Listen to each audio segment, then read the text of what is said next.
तो यहां पर श्री जी प्रत्युत्तर दे रही हैं, ठाकुर जी वंशी कैसे बजाते हैं? बोले ठाकुर जी जब वंशी का वादन करते हैं तो उस समय आकाश में ब्रह्मा, शिव, सनकादि, सरस्वती आदि सब देवी देवता कान लगा करके, चित्त लगा करके ध्यान से सुनते हैं। और सरस्वती की तो ये स्थिति हो जाती है, वो संगीत की पुरोधा हैं, संगीत की उद्गाता हैं। परंतु जब ठाकुर जी वंशी बजाते हैं ना, तो सरस्वती भी कालम कागज लेकर के बैठती है और ठाकुर जी के द्वारा बजाई गई ध्वनियों को लिखती है और एक नए नाग का निर्माण करती है। सरस्वती जी ने राग का नाम भी बताया, सवनस राग। ठाकुर जी कैसा राग बजाते हैं? बोले सवनस राग बजाते हैं। बोले सवनस राग की विशेषता क्या? बोले प्रातः काल का भैरव राग गाया जाएगा तो भैरव वंशी जब बजाते हैं तो सूर्य प्रकट हो जाता है, सूर्य को लगता है कि अब सुबह का राग बज रहा है, मेरी स्थिति है, मुझे आना चाहिए। लेकिन ठाकुर जी बिहाग बजाते हैं तो चंद्रमा प्रकट हो जाता है, बोले अब रात का राग बज रहा है, मुझे आना है सेवा में। लेकिन ठाकुर जी जब वंशी बजाते हैं तो चंद्रमा और सूरज दोनों आकाश में प्रकट हो जाते हैं और विचार करते हैं ये भैरव बज रहा है कि बिहाग बज रहा है। मतलब कोई बेसुरा कंसुरा नहीं, सूर्य चंद्रमा में ये होड़ लगी है कि ये अब मेरे को सेवा में जाना है कि तुझको जाना है। दोनों की स्थिति समझ नहीं पा रहे हैं। ठाकुर जी जब वेणुवाद्य करते हैं तो आकाश में सूर्य, चंद्र, तारे, समस्त देवी देवता खड़े होकर के कान लगा करके ठाकुर जी की मधुर वेणु की ध्वनि को सुनते हैं। ऐसा युगल गीत में ठाकुर जी की वेणु का वर्णन बताया गया। अब वो तो पूरा युगल गीत चले तब उसका और व्याख्या उसकी अद्भुत है, परंतु अब इसमें एक लीला हमारे ब्रज की सुनाई जाती है, बहुत ध्यान से सुनना। ठाकुर जी जब वंशी बजाते हैं तो आकाश में चंद्र और सूर्य दोनों प्रकट हो जाते हैं। आकाश में देवी देवता विचरण करने लग जाते हैं। सरस्वती आदि संगीत के बड़े बड़े एक संगीत के गंधर्व हैं, उनका नाम है हा हा हु गंधर्व। ये गायन के बड़े अच्छे गायक हैं देवताओं के। ये सब भी ठाकुर जी की वेणु को बड़े ध्यान से सुनते हैं। क्यों? क्योंकि ठाकुर जी जब वंशी बजाते हैं तो कुछ ऐसा बजाते हैं कि संगीत के ज्ञाताओं को कुछ ना कुछ नया मिलता है। लेकिन हमारे लाला के सब सखा फूले नहीं समाते जब लाला वंशी बजाते हैं। मधुमंगल, श्रीदामा आदि सब कहें लाला तेरी वंशी ऐसी बजे, ऐसी बजे, ऐसी बजे, बस कहा बताएं। मधुमंगल श्रीदामा से ठाकुर जी को भी पूछते हैं, बोले क्या स्थिति हो? गोपियों की स्थिति तो हमने सुनी है, उनके घर में भोजन नहीं बन पाते, वो जैसी है वैसी स्थिर रह जाती हैं। मधुमंगल श्रीदामा ने तुम भी बताओ तुम्हारा क्या हो गया? मधुमंगल बोले लाला मेरी स्थिति तो ऐसी, पेट में दर्द हो तेरी वंशी सुन लो मेरा पेट दर्द ठीक है जाए।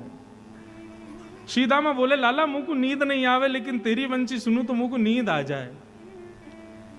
तन सुखा, मन सुखा, धन सुखा, ये तीन और हैं ठाकुर जी के सखा। तन सुखा से पूछी तो को कहा मिले? वो लाला मुंह को तो भूख लग आवे तेरी वंशी सुन के। और ठाकुर जी आनंदित हो रहे उनकी बात सुन के, पर इस भाव का बड़ा अभिमान करते हैं सब सखा। पूरे हमारो लाला बड़ी मधुर वंशी बजावे और बाकी वंशी सुनकर के ऐसी ऐसी स्थिति पूरे ब्रज में होवे। सब लोग यहां देखो, यहां देखो, यहां देखो, ध्यान से कथा सुनो। एक दिन ठाकुर जी ने ऐसी वंशी बजाई कि यमुना जल भर रही गोपियों की मटकियां लेकर के जा रही हूं, तभी ठाकुर जी ने वंशी बजाई, वो सबकी मटकियां, वो स्थिर स्थिति ऐसी होगी मटकियां गिर गई। तो मधुमंगल श्रीधाम बोले हमारे लाला की वंशी ऐसी है, कहा बताएं। कोई गोपी इनके कार्य भी पूर्ण ना है पामे। गोपी बोली हम जब तक सह रही हैं मधुमंगल, लेकिन जादना हमारी श्री जी अपने पे आ गई ना, तेरे लाला की वंशी धरी रह जाएगी। मधुमंगल बोलो तो फिर ले आओ श्री जी, आज है ही जाए, देख लें कौन ज्यादा ज्ञाता। सब सखियन ने जाकर के श्यामाजू के चरण में प्रणाम करके कही, बोले हे श्री जी, ये लाला और या के सबरे सखान ने हमारी नाक में दम कर रखो है। बोले कहा? बोले वही वंशी है, इन पर घूम फिर के कछु काम नहीं बनने हो तो वह वंशी बजा दें और हम वह वंशी को सुनकर के ऐसी है जाए कछु कही ना पावे। श्री जी ऐसे तो हम ब्रज में नहीं रह पाएंगे, कछु तो करना पड़ेगा। तो श्री जी बोली फिर एक काम करो। क्या? बोले श्याम सुंदर से कहो वो अपनी बंशी लेके आवे यमुना पुलिन पर, और हम अपनी वीणा लेके आ रही हैं, और कल नेक नेक है ही जाए, देखें कौन में ज्यादा ख्याति है। मधुमंगल श्रीदामा सदैव यही कहते रहे, बोले हमारो लाला बंशी बजावे, आकाश में देवता प्रकट है जाए, सूर्य चंद्र आदि सब प्रकट है जाए, नेक दिखाते दो इन लोगों को कि हमारी श्री जी कैसी। तो ललिता विशाखा ने जाके मधुमंगल श्रीदामा सबसे कही, भैया लाला तो कह दे कल बंशी लेके आए अपनी, और हमारी श्यामा जू भी आएंगी, कल पता चले ही जाए कि संगीत को सबसे बड़ा विद्वान कौन। मधुमंगल बोलो हाँ ठीक है। ललिता बोली लेकिन ऐसे काम नहीं चलेगा, पहले ही बता दे हारवे वारो कहा करेगो। मधुमंगल बोलो तेरी बात माने ललिता, जो हारेगो वो जीतवे वारे को सदा दास बन के रहेगो। अगर तुम्हारी श्यामाजू हारी तो वो हमारे लाल जी की सदा दासी बन के रहें, और यदि हमारो लाला हारो तो फिर हम वचन दे रहे हैं वो दास बनेगो। यही संकल्प से कंपटीशन जैसा एक रखा गया। ठाकुर जी लेके आए अपनी वंशी, और सब सखा जय जयकार करते आ रहे हैं, बोले नंद के लाला की जय, यशोदा दुलारे की जय, पूछरी के लौटा की हुप हुप प्यारे। या को अर्थ पता है?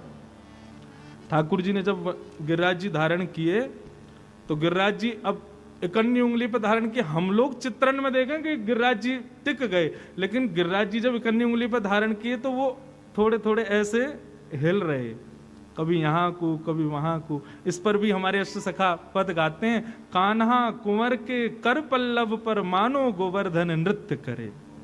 श्री गिरिराज जी नृत्य कर रहे हैं, और जैसे ही गिरिराज जी एक तरफ को झुके तो सब ग्वाल वाल अपनी छड़ी लगावे, और जैसे वो कहते हैं जोर से जोर लगाओ, क्या बोलते हैं होइसा, क्या बोलते हैं हाँ, जोर लगा के हईसा। ऐसे ही हमारे सब ग्वाल वाल अपनी छड़ी को स्पर्श करा के हुप हुप अब ऐसे ऊपर को करें, इतने में ही ठाकुर जी संभाल लें, बोल जय हो प्यारे। तो इसलिए कहते हैं बोल पूछरी के लौटा की हुप हुप प्यारे।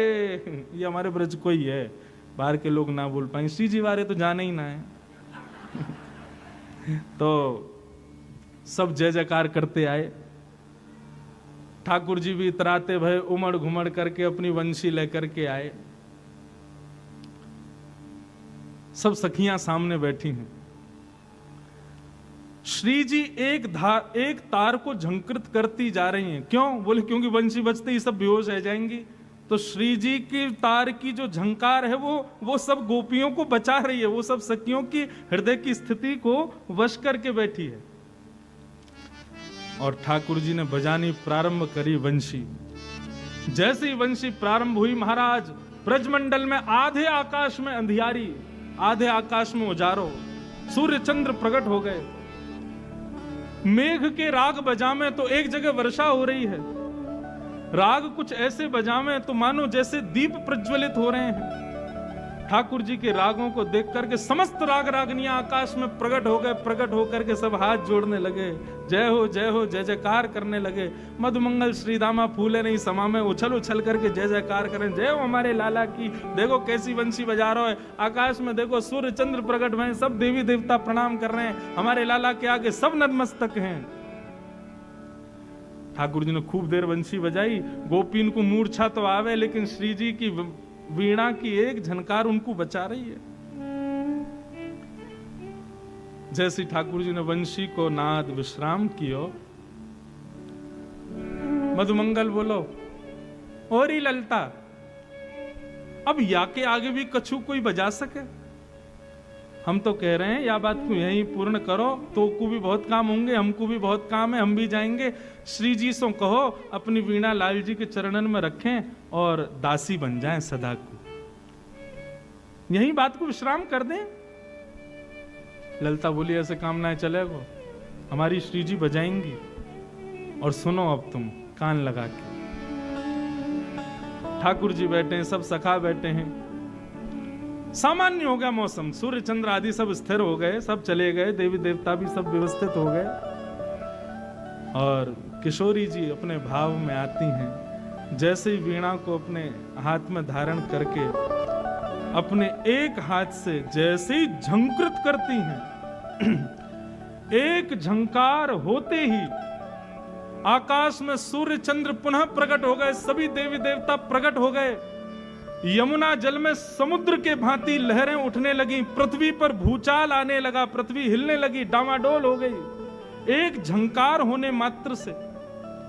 किशोरी जी ने एक झंकार के बाद जब दूसरा स्वर लगाया तो स्थिति ये हुई कि आकाश में ब्रह्मांड का भेदन हो गया, सभी देवी देवता धड़ाम से पृथ्वी पर गिरे और गिर करके हाथ जोड़ने लगे, श्री जी नूतन प्रलय हो जाएगा, आपके आगे नतमस्तक होकर प्रणाम करके निवेदन कर रहे हैं। इससे आगे की स्थिति इस सृष्टि की नहीं है आपको सुनने की, आप कृपा करके इस वादन को यहीं विश्राम करो। किशोरी जी ने केवल 2 तार छेड़े तो ये स्थिति हुई कि सब देवी देवता 33 कोटि देवता सब नतमस्तक होकर श्री जी के सामने नतमस्तक होकर के बैठे हैं। तब ललिता ढूंढती है कहाँ है मधुमंगल श्रीधामा, तो पता चलिए यमुना जी में गिर गए हैं। ऐसा प्रलय नूतन भयो है कि सब गिर गए यमुना जी में। और तब ढूंढे, बोले श्याम सुंदर कहाँ है? तो श्याम सुंदर श्री जी के चरणन को अपनी गोद में रख करके और चरणन पर अपनी वंशी को न्योछावर करते हुए नतमस्तक करके बैठे, सदा के लिए दासत्व स्वीकार कर रहे हैं। तब श्री जी से प्रार्थना करते हैं कि अब हमको ट्यूशन दे दीजिए। बोले काय का? वीणा का। आहा। नव निकुंज मंदिर में प्यारी, नव निकुंज मंदिर में प्यारी, नव निकुंज मंदिर में प्यारी, नव निकुंज मंदिर में प्यारी, पियहि सिखावत वीणा प्यारी, पियहि सिखावत वीणा प्यारी, पियहि सिखावत वीणा प्यारी, पियहि सिखावत वीणा। गाओ। नव निकुंज मंदिर में प्यारी, नव निकुंज मंदिर में प्यारी, पियहि सिखावत वीणा प्यारी, पियहि सिखावत वीणा प्यारी, पियहि सिखावत वीणा। श्यामा जो पियहि सिखावत वीणा, श्यामा जो पियहि सिखावत। बोलो युगल बिहारिणी बिहारी सरकार की।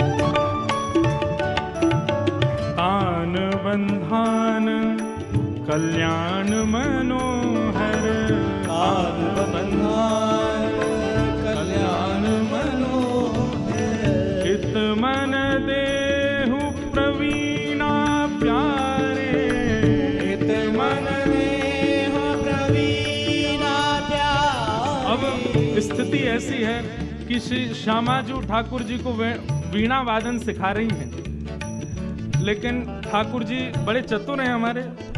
किशोरी जी कह रही हैं ऐसे पकड़ो, दूसरा हाथ ऐसे रखो, ऐसे बजाओ, ऐसे स्वर साधो, लेकिन ठाकुर जी जानबूझ करके गलत बजा रहे हैं। श्यामाजू कह रही हैं इतमन देहु प्रवीणा, अपना मन लगाओ, मन लगा के सीखो।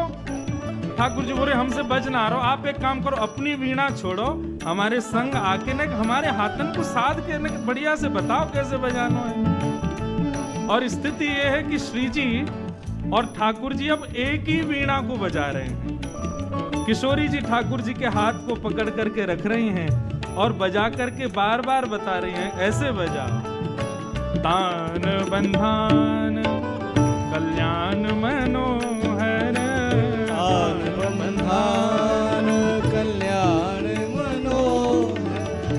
चित मन देहु प्रवीणा प्यारे, चित मन देहु प्रवीणा प्यारे, नवनी कुंज मंदिर में प्यारी, नवनी कुंज मंदिर में प्यारी, पियहि सिखावत वीणा प्यारी, पियहि सिखावत वीणा प्यारे पियहि सिखावत वीणा, प्यारी पियहि सिखावत वीणा, प्यारी पियहि सिखा।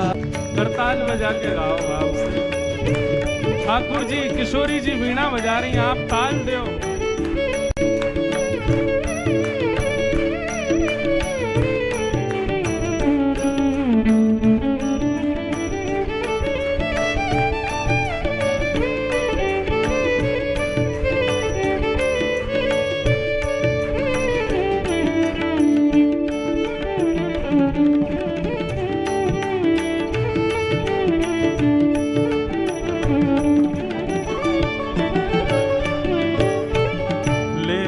संभारी संभारी सुधर वर, लेत संभारी संभारी सुधर, नागरी कहत फवीना प्यारी, नागर कहत फवीना प्यारी, श्री विठ्ठल विपुल विनोद बिहारी, विठ्ठल विपुल विनोद बिहारी, विठ्ठल विपुल विनोद बिहारी, श्री विठ्ठल विपुल विनोद बिहारी, जानत भेद कबीना प्यारी, जानत में कबीरा प्यारी, नवनी कुंज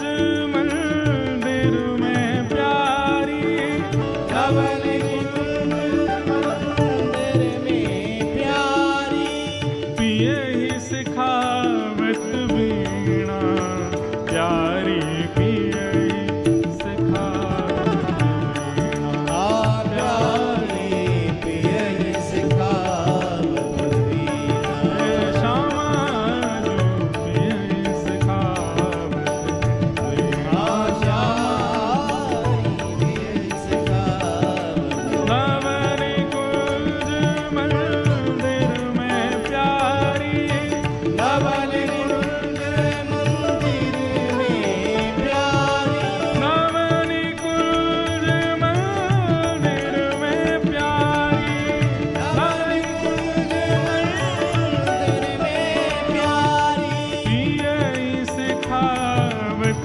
वीणा प्यारी, पियहि सिखावत वीणा प्यारी पियहि सिखावत वीणा, प्यारी, पियहि सिखावत वीणा। प्यारी पियहि सिखावत वीणा। बोलो रक्षक बिहारी लाल की। ऐसे लाल जो हमारे श्री जी से वीणा सीखवे के काजे अब रोज जावे लगे हैं और किशोरी जी उनको वीणा सिखाती। बंधु ये सब लीलाएं ठाकुर जी, ऐसा नहीं है कि श्रीधाम वृंदावन में जब ठाकुर जी का अवतरण हुआ तभी की ये लीलाएं हैं।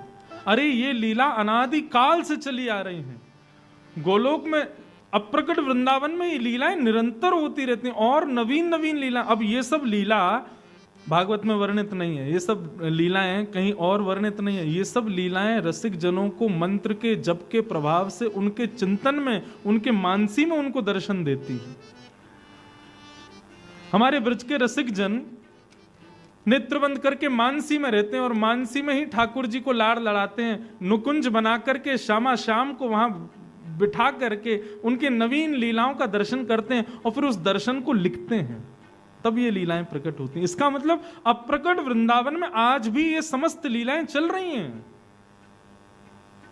बस वो बात है कि आजकल ऐसे रसिक बच्चे नहीं जिनको मानसी में ये दर्शन हो। मानसी का एक दर्शन का भाव बताते हैं कि एक बार एक व्यक्ति बहुत बहुमूल्य इत्र लेकर के वृंदावन गया बिहारी जी को अर्पित करने के लिए, परंतु बिहारी जी का भोग लग रहा था तो सेवकों ने कहा कि भैया अभी तो भोग लग रहा है, एक काम करो तुम स्वामी जी को प्रणाम कर लो। स्वामी शहरदास जी महाराज बैठे हैं यमुना जी के तट पर, और स्वामी जी उस वक्त मानसी में बैठे थे।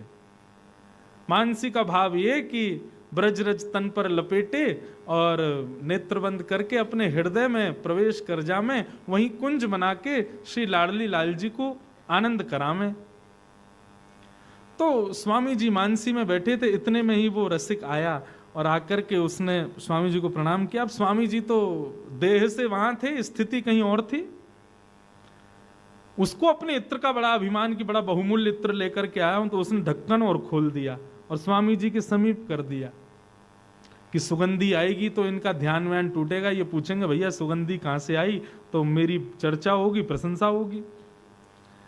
लेकिन स्वामी जी की स्थिति ऐसी थी कि स्वामी जी थोड़े से मानसी के भाव में थे, कभी मुस्कुरा में, कभी प्रश्वेत के बिंदु मुख पे आ जाएं, कभी बोह मरोड़े, मतलब कोई लीला हृदय में चल रही है, लेकिन वो बाहर का व्यक्ति उसको पहचान नहीं पा रहा।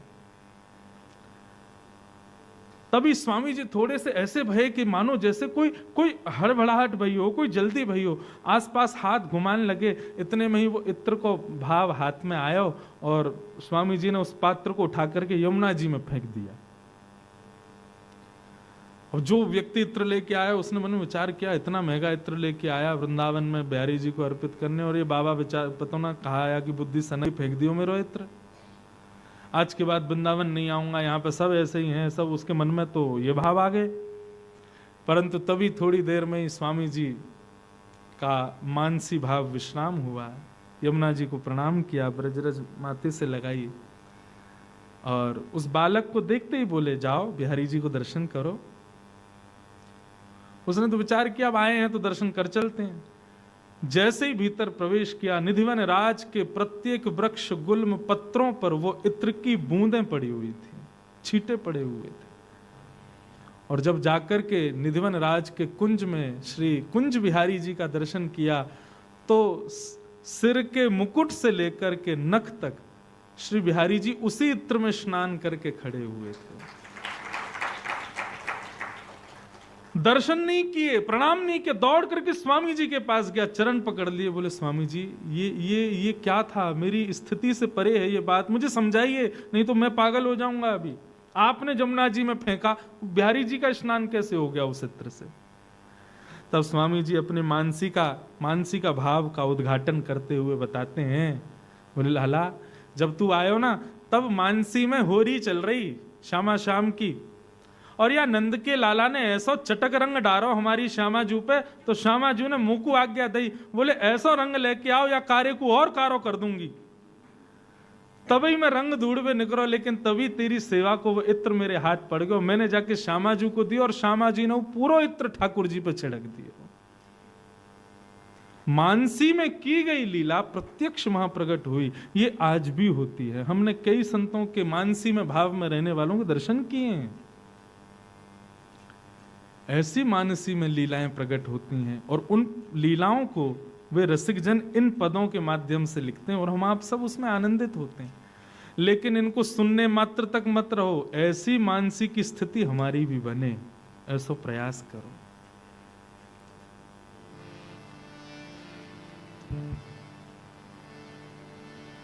ऐसे मधुर भाव श्यामाजू के, किशोरी जी के, ठाकुर जी के, अरे वो अद्भुत हैं, एक से एक हैं। हम तो रोज 50 पद निकाल के लाते हैं और मैं तो ये सोचता हूँ कौन कौन को सुनाऊं, कौन कौन को सेवा में लाएं। इतनी लीलाएं हैं, इतनी कथाएं हैं।